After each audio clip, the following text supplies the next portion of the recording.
ආයිබෝවන් දරුවනේ අද අපි කතා කරමු 11 ශ්‍රේණියේ 21 වෙනි පාඩම වෘත්ත චතුරස්‍ර.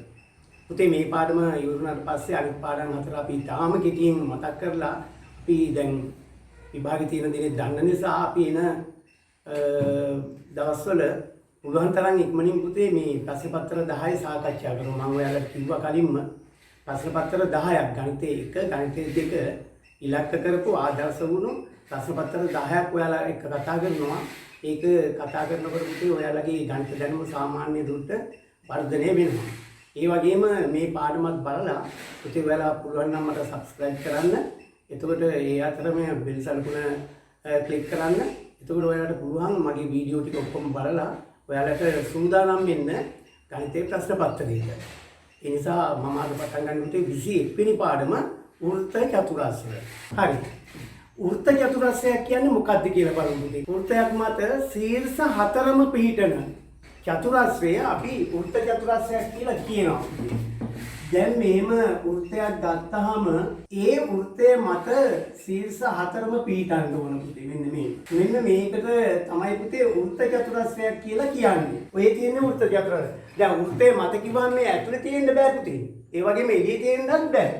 වෘත්තේ මතම තියෙන්න ඕන. දැන් මේවා වෘත්ත චතුරස්‍ර නෙමෙයි. ඕක ගන්න බෑ. මේවා වෘත්ත චතුරස්‍ර නෙමෙයි පුතේ. ශීර්ෂ හතරම වෘත්තේ මත තියෙන්නේ. මෙන්න මේක තමයි වෘත්ත චතුරස්‍රය.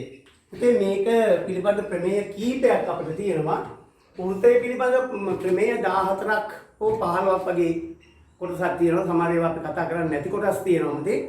ඒකෙන් අනිවාර්යයෙන්ම ගානක් එනවා පුතේ. ගණිතේ එක ප්‍රශ්න පත්‍රවල හරි ගණිතේ දෙක ප්‍රශ්න පත්‍රවල මේ වෘත්තය කියන පාඩම සම්පූර්ණයෙන් ගත්තොත් පුතේ යාය ගැන කතා කරලා එතන ඉඳලා පුතේ ස්පර්ශක ගාවට වෙනකන් කතා කරනකොට ඒ ප්‍රමේය 14න් 15න් පුතේ අනිවාර්ය ගානක් එනවා. ඒක නිසා මේ පාඩම මුල ඉඳලම පුතේ මේ වෘත්තය පිළිබඳ ගණන් ටික පාඩම් ටික බලා ගන්න. මේකේ පළවෙනි ප්‍රමේය තමයි පුතේ වෘත්ත චතුරස්‍රයක සම්මුඛ කෝණ පරිපූර්ණක වෙනවා කියලා. මේ පුතේ වෘත්ත චතුරස්‍රයක්. මේ වෘත්ත චතුරස්‍රයක සම්මුඛ කෝණ. දැන් මේක නම් DB AC ඔන්න ඔය සම්මුඛ කෝණ යුගල පරිපූර්ණක වෙනවලු පුතේ. දැන් මේක සාධනය කරන්න පුළුවන් මෙන්න මේ ආකාරයට බලන්න. ඉතින් බලන්න මේ ප්‍රමේය සාධනය කරන්න ABCD වෘත්ත චතුරස්‍රයකි. එතකොට O තමයි කේන්ද්‍රය. සාධනය කරන්න ඕන ADC එකතු කිරීම AB සමානයි අංශක 180යි. මේ කෝණයයි පරිපූර්ණක වෙනවලු. අනිත් එකේ DAB සහ DCB ඒත් පරිපූර්ණක වෙනවලු. ඔන්න ඕක තමයි පුතේ සාධනය කරන්න ඕන. මම AO සහ OC යා කරනවා. එතකොට ඒක තමයි පුතේ නිර්මාණය. නිර්මාණයක් සාමාන්‍යයෙන් කඩේදී වලින් කරන්නේ. දැන් බලන්න පුතේ මීට ඉස්සෙල්ලා අපි 10 පන්තියෙන් කරපු ප්‍රමේයක් තියෙනවා වෘත්ත ඡාපයක්. අපි ගමු පුතේ මේ AC කියන වෘත්ත ඡාපය. වෘත්ත ඡාපයක් කේන්ද්‍රයේ ආපාතිත කෝණය නේ AOC සමාන වෙනවලු එම වෘත්ත ඡාපයෙන්ම පරිධිය මත ආපාතනය කරන කෝණයෙන් දෙගුණයක්. AOC කියන කේන්ද්‍රයේ ආපාතිත කෝණය ADC කියන පරිධිය මත ආපාතනය කරන කෝණයෙන් දෙගුණයක් මෙයා. කියලා අපි 10 පන්තියේ පුතේ ඉගෙන ගත්තා වෘත්තයක කෝණ කියන පාඩමේ. ඒ අනුව AOC සමානයි 2යි ADC. පුතේ ප්‍රමේය සම්පූර්ණයෙන් කියන්නේ නැහැ, ලියන්නේ නැහැ. කේන්ද්‍රයේ මේ AC ඡාපය. AC ඡාපය කේන්ද්‍රයේ ආපාතිත කෝණය තමයි පුතේ කේන්ද්‍රයට යනවා අපි දෙපැත්තෙම. A වල ඉඳලා C වල ඉඳලා. ඊළඟට පරිධිය ආපාතනය පරිධිය ඉතිරි කොටස මත. දැන් මේකනේ අපි ගත්තේ ඡාපයට. ඉතිරි කොටස මේකනේ පුතේ. ඉතිරි කොටස මත ආපාතනය කරන කෝණයෙන් දෙගුණයක්. ඊළඟට බලමු පුතේ මේ පැත්තේ. S2 අපි මේ පැත්තෙන් තියලා මේ පැත්තෙන් ඇහැ තියලා බලමු. මේක එහෙම නැත්නම් පුතේ ඔයාගේ පොතේ නම් පොත ආපහු හරවලා බලමු. AOC කියන පරාවර්ත කෝණය පුතේ. එතකොට එයා මෙන්න මේ AC කියන මහා ඡාපයෙන් කේන්ද්‍රයේ ආපාතිත කෝණය. A වල ඉඳලායි C වල ඉඳලායි කේන්ද්‍රයට යා කරාම මෙයා තමයි පුතේ කේන්ද්‍රයේ ආපාතිත. එයා සමාන වෙනවලු පරිධිය ඉතිරි කොටස. එතකොට මේක නිතිරෙන්නේ මේකනේ මහා ඡාපය. මේක මහා ඡාපය නම් පරිධියේ ඉතිරි කොටස පුතේ මේකනේ. ඒ මත ආපාතනය කරන කෝණයෙන් දෙගුණයක්. මෙයා වගේ දෙගුණයක් පුතේ. අර ප්‍රමේයමයි අනිත් පැත්තට පුතේ පරාවර්ත කෝණ. AOC පරාවර්ත කෝණය. පරාවර්තිත කියලා කියනවා පුතේ. සමානයි 2යි ABC. පුතේ අර ප්‍රමේයමයි. දැන් බලන්න පුතේ. මේ කළු පාට AOC සමානයි මෙයා වගේ දෙගුණයක්. මේ පරාවර්තිත කෝණය සමානයි මෙයා වගේ දෙගුණයක්. දැන් ඔය සම්බන්ධ දෙක එකතු කරමු පුතේ. 1 සහ 2 එකතු කරමු. එතකොට එනවා මේක 1 කියලා ගත්තොත් පුතේ මේක 2 කියලා ගත්තොත් එකේ වම් පැත්තේ ඉන්නේ AOC එකතු කිරීම AOC පරාවර්ත සමාන වෙනවා 2යි ADC එකතු කිරීම 2යි ABC. ඔන්න බලන්න පුතේ. මම මේ සමීකරණ සම්බන්ධ දෙක එකතු කරා පුතේ. වම් පැත්තේ තියෙන්නේ මේ දෙක AOC සහ AOC පරාවර්ත. දකුණු පැත්තේ තියෙනවා ADC එකතු කිරීම 2යි ABC. දැන් පුතේ මේ දෙන්නගේ එකතුවට තනි නමක් කියන්නේ AOC සහ මේ AOC පරාවර්ත කෝණය. මේ කෝණයයි ගැන එකක් කියන්න පුතේ සම්බන්ධයක්. මේ දෙකේ එකතුව අංශක 360යි. නමුත් මේ පැත්ත ගමු පුතේ. AOC එකතු කිරීම AOC පරාවර්ත කෝණය සමානයි අංශක 360යි. ලක්ෂයක් මත කෝණවල එකතුව. මෙයයි එකතුව වෙනවා පුතේ අංශක 360ක්. ලක්ෂයක් මත තියෙන කෝණවල එකතුව අංශක 360යි. අටේ පන්තියේ ඉගෙන ගත්තේ පුතේ. එහෙමනම් මේ පැත්ත 360 නම් පුතේ සමාන වෙනවා නම් මේ පැත්ත කීයක් වෙනවද පුතේ? 2යි ADC එකතු කිරීම 2යි ABC සමාන වෙනවා A360. මේ දෙන්නගේ එකතුව 360 නම් පුතේ එහෙනම් මේ දෙන්නගේ එකතුව 360 වෙන්න ඕනේ. මොකද මේ දෙන්න සමානනේ. දැන් එහෙමනම් 2යි ADC දාලා 2යි ABC සමානයි 360 නම් මම මේ දෙක කියන එක පොදු සාධකයක් ඇටියට ගත්තොත් එහෙම නැත්නම් සමීකරණය දෙකෙන් බෙදුවොත් දෙකම හරි පුතේ.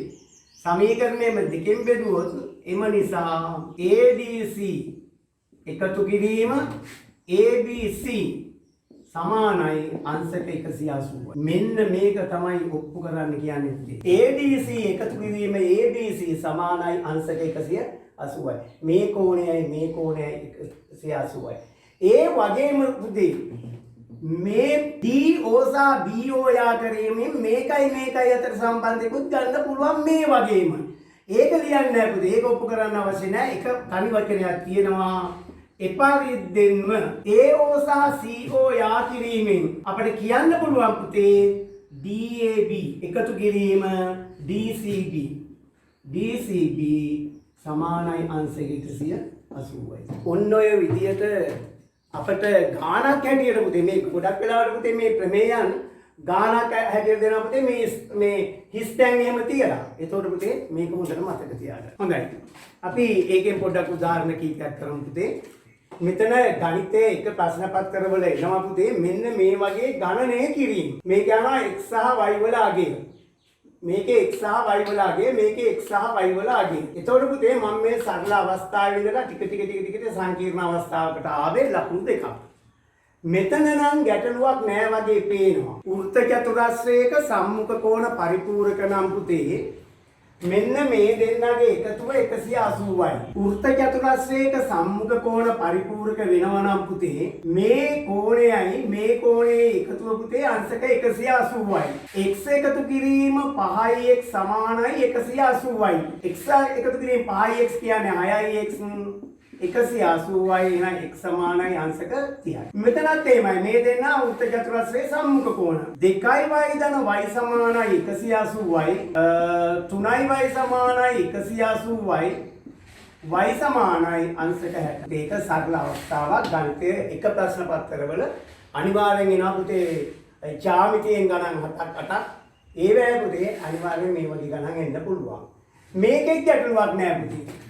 මෙයයි 180යි. කවුද? x එකතු කිරීම 10 එකතු කිරීම 130 සමානයි 180යි. මේ දෙන්නගේ එකතුව 140යි සමානයි 180යි. x සමානයි 180න් 140 අඩු කරාම 40යි. ඒ වගේ පුතේ අර අනවශ්‍ය පියවර කීපයක් එකක් දෙකක් අඩු කරාට කමක් නැහැ පුතේ. අවශ්‍ය පියවර දෙක ලියවිලා තියෙනවනේ. ඊළඟ පුතේ මේ දෙන්නත් 180යි. y ධන 10 එකතු කිරීම 80 සමානයි 180.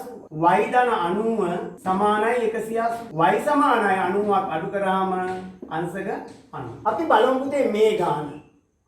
මම ඔයාලට යාන්ත්‍රය පටන් ගන්නකොටම කිව්වා පුතේ යාමිතිය ගානක් දෙද්දී යාමිතිය ප්‍රශ්නයක් දෙනකොට අනිවාර්යෙන් පුතේ මේ සමහර තැන්වල දීලා තියෙන ලක්ෂණ අවශ්‍ය වෙන්නේ ගාන හදන්න. දැන් උදාහරණයක් හැටියට පුතේ මෙතන මේ පාදයයි සමානයි කියලා තියෙනවා. පුතේ මේ AC පාදයේ කේන්ද්‍රය හරහා යනවා කියන්නේ මොකක්ද පුතේ? AC පාදයේ කේන්ද්‍රය හරහා යනවා කියන්නේ AC විස්කම්භයක්. එතකොට හැම ගානකම පුතේ මේක නෙමෙයි ලොකු ගානක වුණත් යම් කිසි දෙයක් දෙන්නේ ගාන හදන්න උපකාර දෙන්න. එතකොට මෙතන පුතේ තොරතුරු දෙකක් අමතරව දීලා තියෙනවා. ඊට අමතරව මෙයා 45යි මෙයා 73යි ඒවා වෙනම දීලා තියෙනවා. මෙන්න මේ හතර දීලා තියෙන්නේ ගාන හදන්න උපකාර වෙන්නේ. ඒක හොඳට ඔළුවේ තියාගන්න. මේ ඊට අමතරව ගාන හදන්න උපකාර වෙන්නේ නැති කිසිම දෙයක් දෙන්නේ නැහැ. එහෙමනම් අපි මේ ඔස්සේ යන්න ඕන පුතේ. මෙයා විස්කම්භයක් කියලා මෙයා සමානයි කියලා ওই විදිහට යන්න ඕන. එහෙමනම් පුතේ මෙතන තියෙනවා විශේෂ ලක්ෂණ දෙකක්. එතකොට පුතේ මේ රූප සටහනේ දීලා තියෙන තොරතුරු අනුව මේ තොරතුරු අනුව අපිට යමක් ඉගෙන ගන්න පුළුවන් පුතේ. දැන් බලන්න 10 පන්ති ඉගෙනගත්තු වෘත්තයක කෝණ කියන පාඩමේ මෙන්න මේ කෝණය 45යි කියලා කියන්න ඔයාලට මතක තියනවද කියලා පුතේ? මේ කෝණේ අංශක 45. හේතුව AB වෘත්තඛණ්ඩයෙන් මේක AB වෘත්තඛණ්ඩයේ එකම වෘත්තඛණ්ඩයේ කෝණ සමාන වේ කියලා පුතේ 10 පන්ති ඉගෙන ගත්තා වෘත්තයක කෝණ. AB කියන වෘත්තඛණ්ඩය ගත්තොත් මෙන්න පුතේ එයාගෙන් හැදෙන කෝණයක් තමයි D. මේ පුතේ එයාගෙන් හැදෙන තව කෝණයක් තමයි අංශක 45 මේ C. එතකොට ADB සමානයි ACB කියන එක දන්නවද ඔයාලා පුතේ? එකම වෘත්තඛණ්ඩයේ කෝණ සමානයි. හරිද? එතකොට මේ ABC ත්‍රිකෝණය සැලකීමෙන් මෙයා අංශක 45 නම් මෙයා අංශක 45 කියලා මතකද? ත්‍රිකෝණයක පාද දෙකක් සමාන නම් ඒවාට සම්මුඛ කෝණ සමානයි පුතේ. ඒවාට සමානයි. ABC ත්‍රිකෝණයේ AB සහ BC සමාන නම් ඒවාට සම්මුඛ කෝණ සමාන වේ පුතේ. ඒකත් මතකද? ඊළඟට පුතේ කේන්ද්‍රය හරහා යනවා නම් මේක විස්කම්භයක් මේකට කියනවා අර්ධ වෘත්තයක් මත පිහිටි කෝණයක් කියලා. ABC කියන ත්‍රිකෝණයේ AC විස්කම්භය නම් මේ කෝණය අංශක 90යි. ඒකට හේතුව පුතේ අර්ධ වෘත්තයක් මත පිහිටි කෝණය ඍජු කෝණයක් පුතේ. එහෙමනම් මෙයත් අංශක 90යි. ඔය විදියට පුතේ දැන් එක එක කෝණ අපි හොයාගත්තා. රූප සටහනේ ඕනෑම පුතේ තොරතුරක් දෙන්නේ ඒ ගාන හදාගන්න උපකාර වෙන්න. ඊළඟට දැන් බලමු පුතේ අපිට මෙයා හොයාගන්න ඕන මෙයා හොයාගන්න. එතකොට මෙතනින් මෙයා 73 නම් මෙයා කීයද පුතේ? මේ AD බලන්න පුතේ මේ වෘත්තඛණ්ඩය බලන්න. එකම වෘත්තඛණ්ඩයේ කෝණ මෙයයි පුතේ මේ පැත්තෙන් බලන්න පුතේ. මේ පැත්තෙන් බැලුවාම පේනවා පුතේ AD වෘත්තඛණ්ඩයෙන් හැදෙන කෙනෙක් තමයි මෙයා.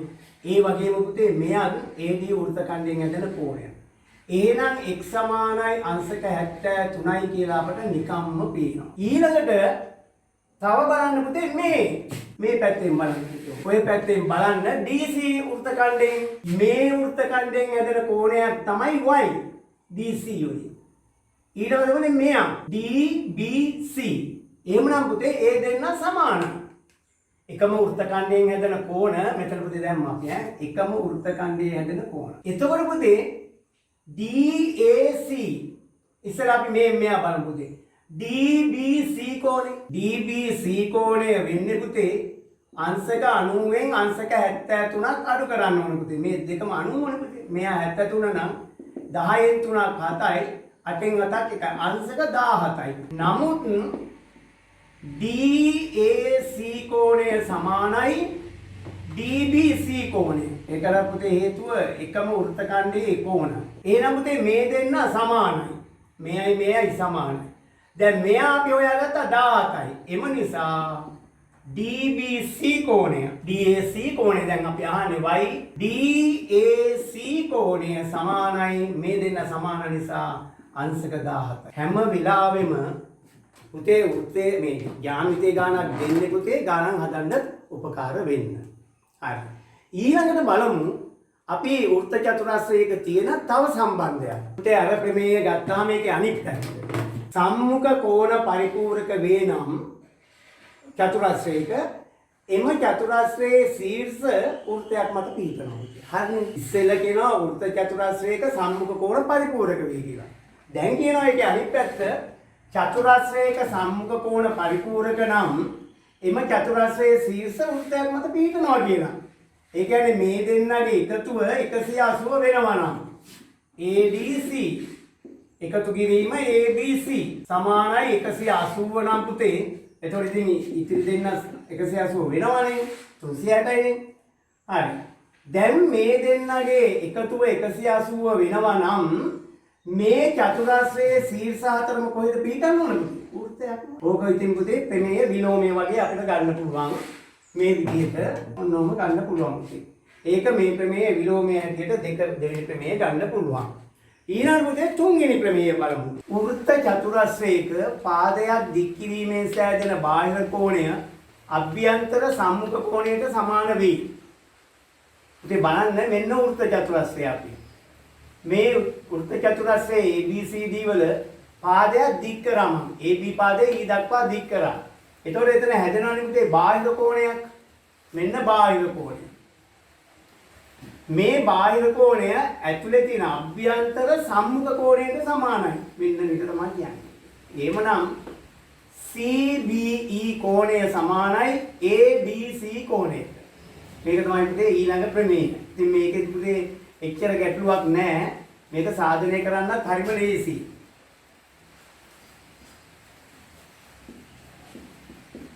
සාධනය අපි බලමු මෙන්න මේ බාහිර කෝණයයි මේ අභ්‍යන්තර කෝණයයි අතර සම්බන්ධයක් තියෙනවද? AB පාදයේ දික් කරලා තියෙන සරල රේඛාවක්. එහෙමනම් CBE සහ ABC කියන කෝණ දෙක එකතුව අංශක 180යි. CBE එකතු කිරීම ABC සමානයි අංශක 180යි. මේ පුතේ පළවෙනි සම්බන්ධය සරල රේඛාවක් මත පිහිටි බද්ධ කෝණ.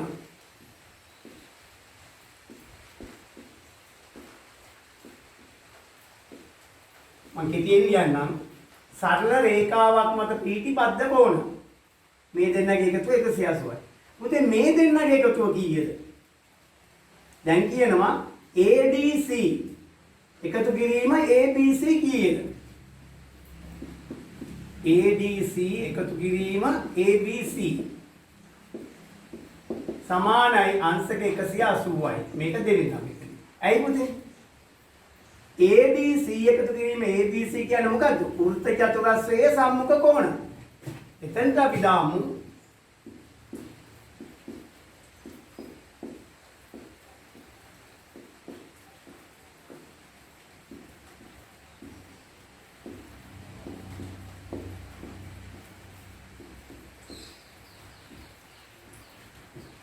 වෘත්ත චතුරස්‍රයේ සම්මුඛ කෝණ පරිපූර්ණක වේ කියලා. දැන් මේ සම්බන්ධ දෙක බලන්න.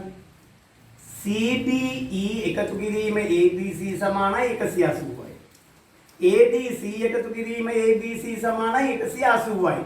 දැන් මේ සමීකරණ දෙක බැලුවාම එකම රාශියකට සමාන රාශිය එකිනෙකට සමානයි. එහෙමනම් පුතේ CBE එකතු කිරීම ABC සමාන වෙනවා ADC එකතු කිරීම ABC ට.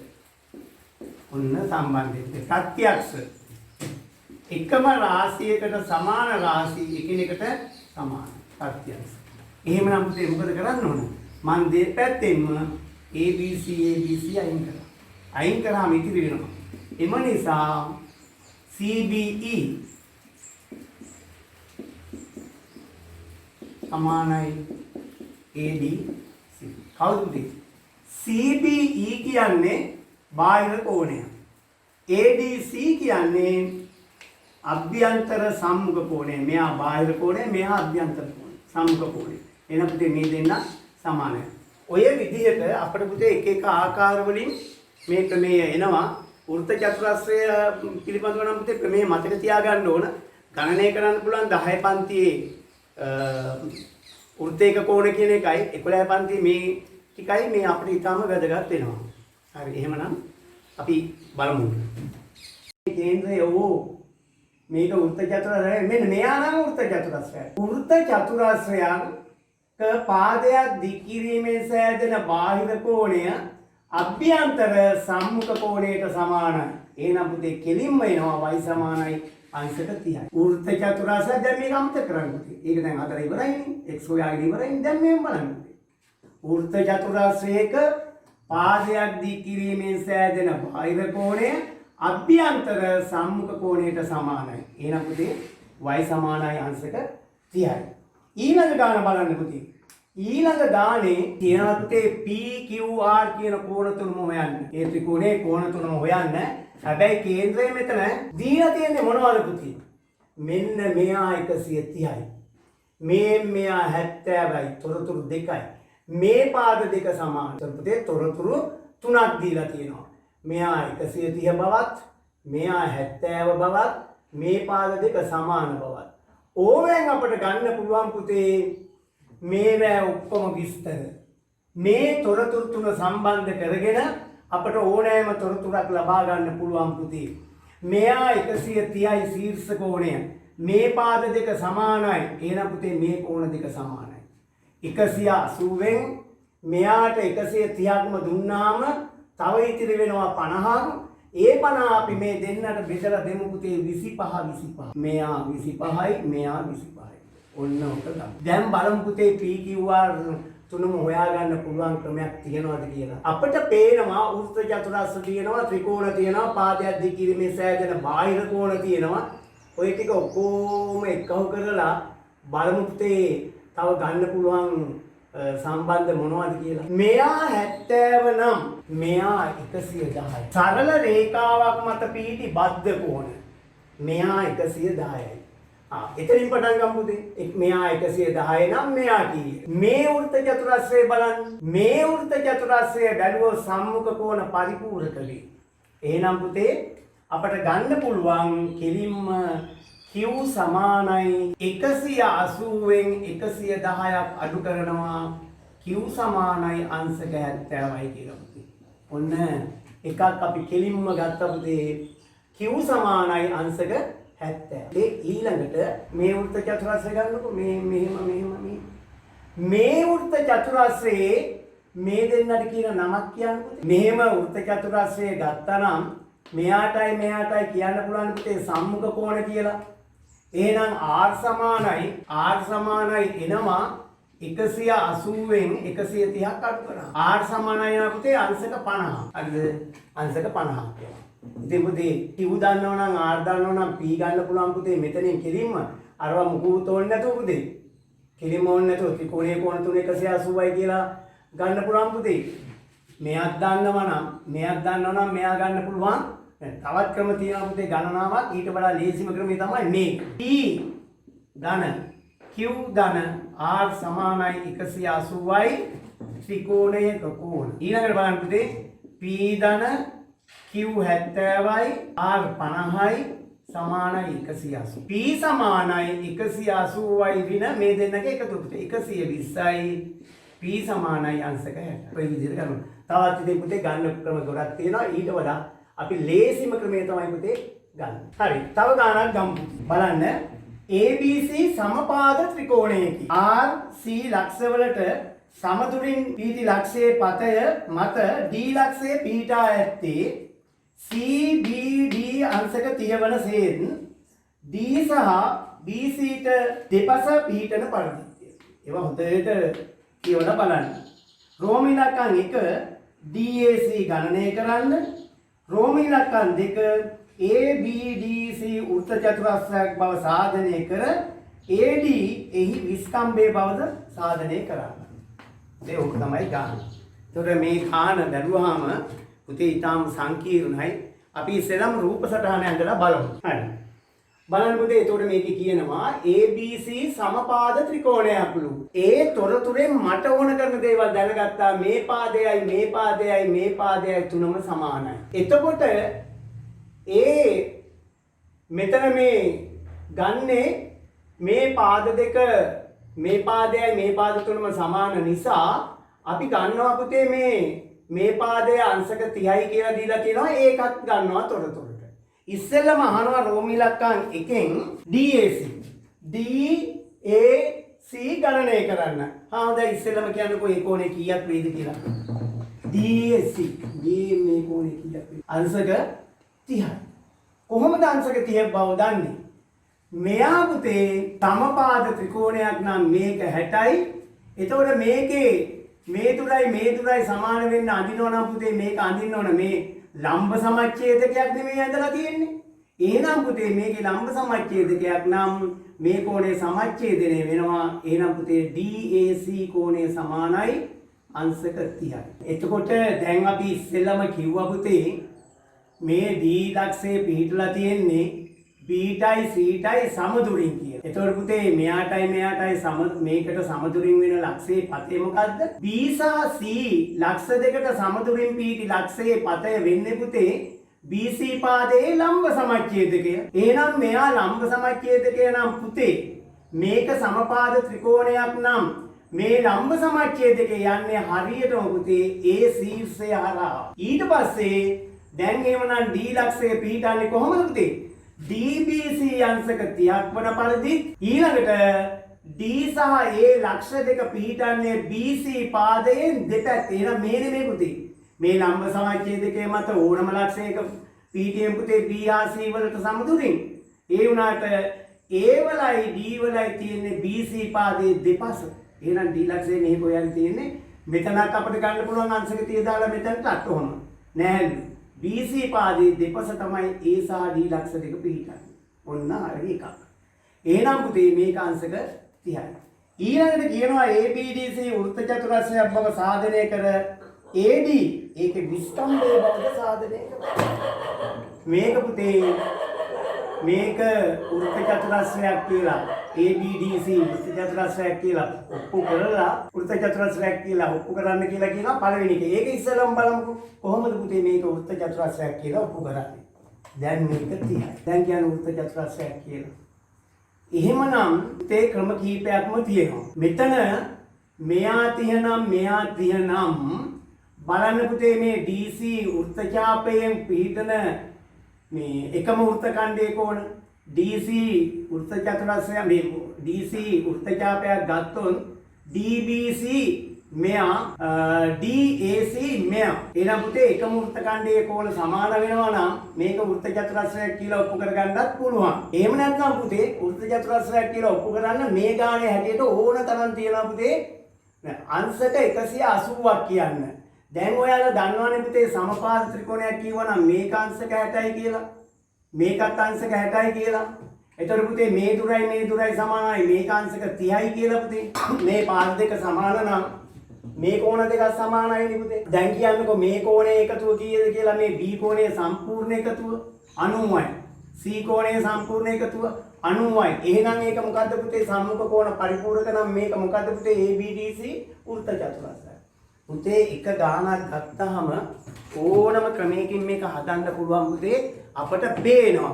හැම වෙලාවෙම පුතේ ජ්‍යාමිතිය ලේසි කියලා මම කියන්නේ රූප සටහනේ දෙන ලද තොරතුරු ඇතුළත් කරගත්තා නම් අපට ලැබෙන තොරතුරුත් ඇතුළත් කරගත්තේ නම් පුතේ ගාන ලේසි. රූප සටහන බලාගෙන අංජනම් බලනවා වගේ කියන එකයි තියෙන්නේ. එතකොට බලන්න සමපාද ත්‍රිකෝණයක් කියලා දුන්නු එකෙන් තියෙන වාසිය මෙයා 60යි මෙයා 60. මේ B හා C ලක්ෂ වලට සමදුරෙන් පිටලා දෙනවා නම් D පුතේ මේ පාද දෙක සමානයි. එහෙමනම් පුතේ අපිට ගන්න පුළුවන් මෙයා තියෙනම් මෙයා 30යි කියලා. එතකොට මේ දෙකේ එකතු වෙනවා පුතේ 60යි. 30යි 90යි. මේ දෙක එකතු වෙනවා පුතේ 60යි 30යි 90යි. එහෙනම් ABDC කියන චතුරස්‍රයේ සම්මුඛ කෝණ පරිපූර්ණකයි නම් මේක පුතේ වෘත්ත චතුරස්‍රය. ඊට පස්සේ කියනවා AD විස්කම්භයක් කියලා. ඒක පස්සේ බලමුකෝ පුතේ. හරි. ඉස්සෙල්ලම කියමු පුතේ මේක වෘත්ත චතුරස්‍රයයි. ABC සමානයි ACB. සමපාද ත්‍රිකෝණයක් නිසා මේ කෝණ දෙක සමානයි. ඒ විතරක් නෙමෙයි ওই කෝණ දෙක අංශක 60යි. එහෙනම් ඒක කියනවා එම නිසා ABC සමානයි ACB සමානයි අංශක 60යි. ඔන්න පුතේ මේක අංශක 60යි කියලා ලියනවා. ඊළඟට පුතේ මෙතන කියනවානේ B හා C ලක්ෂ වලට සමතුලින් පිහිටන්නේ D කියලා. එහෙනම් පුතේ මේ කෝණය 30යි කියලා දීලා තිනවා. DBC සමානයි අංශක 30 නිසා DCB සමානයි අංශක 30යි. සමද්විපාද ත්‍රිකෝණ. එහෙම නැත්නම් අපි කියමු BD සමානයි CD කියලා. BD සමානයි CD නිසා. එහෙමනම් මේක තියනම් මේක 30යි. ඒ නිසා ABD කෝණය එනවා අංශක 60යි 30යි එකතු කරාම අංශක 90. ඊළඟට දෙනවා පුතේ ACD කෝණයත් එනවා පුතේ අංශක 60යි 30යි. ඒකත් අංශක 90යි. එහෙනම් පුතේ ABDC එම නිසා ABDC පුතේ චතුරස්‍රයේ සම්මුඛ කෝණ පරිපූර්ණක නිසා ABDC වෘත්ත චතුරස්‍රයක් වේ. එහෙනම් මෙයා වෘත්ත චතුරස්‍රය. මෙයා විස්කම්භය කියලා කියන්නලු. AD විස්කම්භය කියලා කියන්නලු. ඒක කියන්නේ කොහොමද පුතේ? මෙයා විස්කම්භය කියන්නේ මෙයා එනම් මොකද වෙන්නේ අර්ධ වෘත්තයක්. මෙයා මොකද වෙන්නේ අර්ධ වෘත්තයක්. එහෙනම් පුතේ අර්ධ වෘත්තයක් මත පිහිටි කෝණ ඍජු කෝණ වෙන්නේ පුතේ මේක විස්කම්භය නිසා. ABD අංශක 90ක් වෙනවා නම් AD අනිවාර්යයෙන්ම විස්කම්භය. අංශක 90 නිසා ABDC AD පාදය විස්කම්භය වේ. මොකද හේතුව? අර්ධ වෘත්තයක් මත පිහිටි කෝණ ඍජු කෝණ නිසා. හොඳයි. ඉතින් මම වෘත්ත චතුරස්‍රය ඉතින් නවත්තනවා. තව නිර්මාණ කුලක සම්භාවිතාව වගේ ගණන් ටික තියෙන්නේ. අපි ඒ ටිකත් පුළුවන් තරම් අපි බලමු ඉක්මනින් ඉවර කරන්න. හැම වෙලාවෙම පුතේ ජ්‍යාමිතිය නම් අතාරින්න එපා. මොකද ජ්‍යාමිතිය ගණන් තුනක් එනවා. ජ්‍යාමිතිය ගණන් දෙකයි නිර්මාණ ගණන් ජ්‍යාමිතියෙන් මේ තමයි නිර්මාණය කරගන්න වෙන්නේ. ඒ නිසා මේ පුළුවන් තරම් බලන්න පුතේ රූප සටහන ඇඳලා ගන්න දේවල් ලකුණු කරගත්තට පස්සේ ඔයාලට එනවා පුතේ මේ අහන ප්‍රශ්න එච්චර ලොකු ගණන් දෙන්නේ නැහැ. සාල ගණන් දෙන්නේ නැහැ පුතේ. බෑ කියන තත්ත්වේ ගණන් දෙන්නේ නැහැ. මේ මට්ටමින් ගණන් දෙන්නේ නැහැ නේ පුතේ. හදන්න පුළුවන් ගණන්. එහෙමනම් පුතේ මේ වීඩියෝ එක බලලා ඔයාලට යම් කිසි දෙයක් පුළුවන් වුණා නම් පුතේ දැනුම ටිකක් වැඩි වුණා නම් මට සබ්ස්ක්‍රයිබ් කරන්න. ඒ වගේම පුතේ බෙල් සලකුණ ක්ලික් කරන්න. ඒ වගේම පුතේ මතක තියාගන්න ඔයාලට පුතේ ඉලක්ක ප්‍රශ්න එහෙම නැත්නම් පුතේ ආදර්ශ ප්‍රශ්න පතර 10ක් කතා කරනවා. මම මේ විදිහට පුතේ ඔයාලට කියලා දීලා මේ කතා කරනවා. ඒකෙන් පුතේ ඔයාලගේ දැනුම වැඩි වෙනවා. ඒ නිසා යාළුවන්ටත් කියන්න කියලා මම ඉදිරි දින කිහිපය තුල ප්‍රශ්න පත්‍ර 10 සාකච්ඡා කරනවා. එහෙනම් ඔබ සමග පුතේ තෙරුවන් සරණයි.